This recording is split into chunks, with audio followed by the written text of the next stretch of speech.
ବର୍ତ୍ତମାନର ବଡ଼ ଖବର ପୀତବାସ ହତ୍ୟାକାଣ୍ଡରେ ଅଭିଯୁକ୍ତ ବିକ୍ରମ ପଣ୍ଡାଙ୍କୁ ପୁଣି ଝଟକା। ଅସାମ୍ବିଧାନିକ ଭାବେ ଗିରଫ କରିଥିବା ନେଇ ବିକ୍ରମଙ୍କ ଓକିଲ ଦେଇଥିବା ପିଟିସନକୁ କୋର୍ଟ କରିଛି ଖାରଜ। ବ୍ରହ୍ମପୁର ଆଇନଜୀବୀ ପୀତବାସ ପଣ୍ଡା ହତ୍ୟାକାଣ୍ଡ ମାମଲା। ବ୍ରହ୍ମପୁରର ପୂର୍ବତନ ବିଧାୟକ ବିକ୍ରମ ପଣ୍ଡାଙ୍କୁ ସାମ୍ବିଧାନିକ ମୌଳିକ ଅଧିକାର ଉଲ୍ଲଂଘନ ମାମଲାର ରାୟ ପ୍ରକାଶ। आज एसडीजीएम कोर्ट रे पिटिशन राय प्रकाश पाई। पिटिशन को खारज गले एसडीएम कोर्ट। पूर्वरु एसडीजीएम कोर्ट विक्रम को रिमांड मंजूर करिथिबा जोगु एही पिटिशन को मंजूर करि परिबे नाही बोली दर्शाइछंती।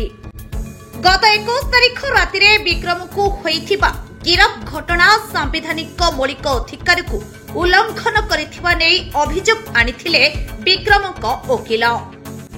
एसडीजेएम कोर्ट रे खारज हेबा परे ऊपर कोर्ट को जिबे बोली कहिसंती विक्रमक वकील दीपक पटनायक। कंतु विक्रम पन्नाक पई हमर फाइल हेतिला आर्टिकल 21 22 कंप्लाई हेनी 47 49 बीएनएस एक्ट कंप्लाई हेनी बोली पिटिशन फाइल हेतिला। किंतु जो दिन 22 तारिख दिन विक्रम पंडा जो आसते फरवर्ड होते कोर्ट को कोर्ट तांको रिमांड कर देथिला। आमे तांको रिमांड ताको इलीगल बोल के कोर्ट रे प्रेयर करके पिटिशन देथिलु।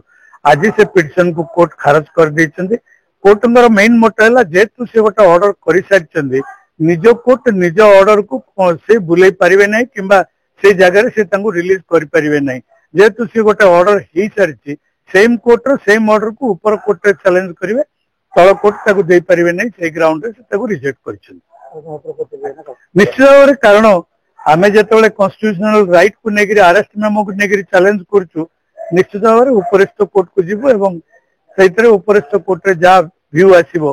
सुप्रीम कोर्ट को जजमेंट अछि विभिन्न सुप्रीम कोर्ट को विभिन्न जजमेंट हाई कोर्ट रो जजमेंट अछि समस्त दलील आमे प्रोड्यूस करथिलु। किंतु कोर्टंगर मेन मोटा हला जे जेहेतु से कोर्ट रिमांड करचंदी से कोर्ट तांको बेल दे परिबे नै किबा छाडी परिबे नै। आमे यस आपनकर रहला अरेस्ट मेमो रे जहा दरकार छी से जिंस कोनोसी जिंस कंप्लाई हेनी ता बापा और ता स्त्री एफिडेविट फाइल करथिले जेतु कोर्ट समस्त जिंस को लिखिचंती। किंतु शेषरे तांकर कोर्टंगर व्यू हला जे जेहेतु ए कोर्ट ताको रिमांड करि दैचंदी ए कोर्ट रो कोनोसी अधिकार नै से रिमांड आदेश को रद्द करिया पे निश्चित भाव में तार अर्थ बुझाऊँ उपरिस्थ कोर्ट को जाओ जो कोर्ट ताको रिमांड करछन से कोर्ट रिलीज कर परिबे नाही बोली के कोर्ट रो व्यू हला से उपरिस्थ कोर्ट को जीवा जेटा एप्रोप्रिएट कोर्ट कॉन्स्टिट्यूशनल कोर्ट को जीवा कॉन्स्टिट्यूशनल कोर्ट रे कॉन्स्टिट्यूशन को धर के हमर जो संवैधानिक अधिकार को धर के उपरिस्थ कोर्ट रे चर्चा करिया।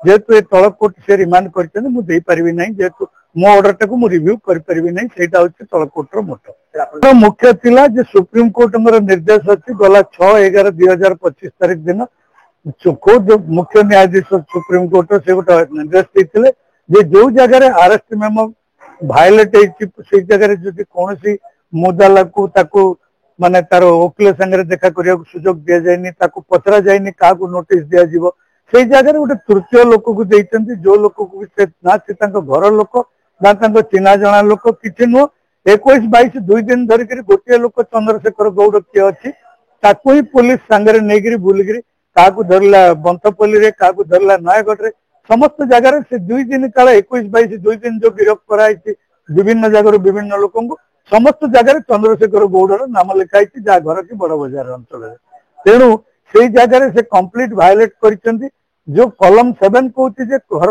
प्रथम प्रायोरिटी होची घर लोक द्वितीय होची जने मान्यगण्य व्यक्ति संपृक्त अंचल धरी नियंतु आज आपन बिजुपुर धरा है बिजुपुर जदि घर लोक मना करेंगे से पुलिस लिखिव घर लोक मना कले बोलिक तापर जड़े मान्यगण्य व्यक्ति को देवे ये चंद्रशेखर गौड़ जी की बड़ बजार एरिया लोक सी किमिति मान्यगण्य व्यक्ति हेले से 2 दिन काल पुलिस संगे 21 तारिख जो गिरफ होती 22 तारिख जो गिरफ होती समस्त गिरफ समय समस्त लोक घर पाखे ए लोक उपस्थित करथिला बलिया देखा जायछि जोटा कि से जने पुलिस स्पाई पुलिस तांको व्यवहार करछि से जगह रे ग्रॉस इरेगुलेट होइछि एटा कॉन्स्टिट्यूशनल राइट ऊपर हमर चैलेंज करके जाउछु आकु निश्चित भाव उपरिस्थ कोर्ट रे हमें दाखल करी। आईनजीबी पीतबास हत्या मामला विक्रमक पिटिशन खारज।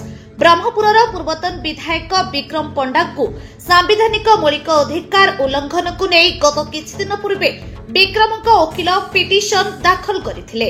ଆଜି ଏସଡିଜେଏମ୍ କୋର୍ଟରେ ଉକ୍ତ ପିଟିସନର ରାୟ ପ୍ରକାଶ ପାଇଛି।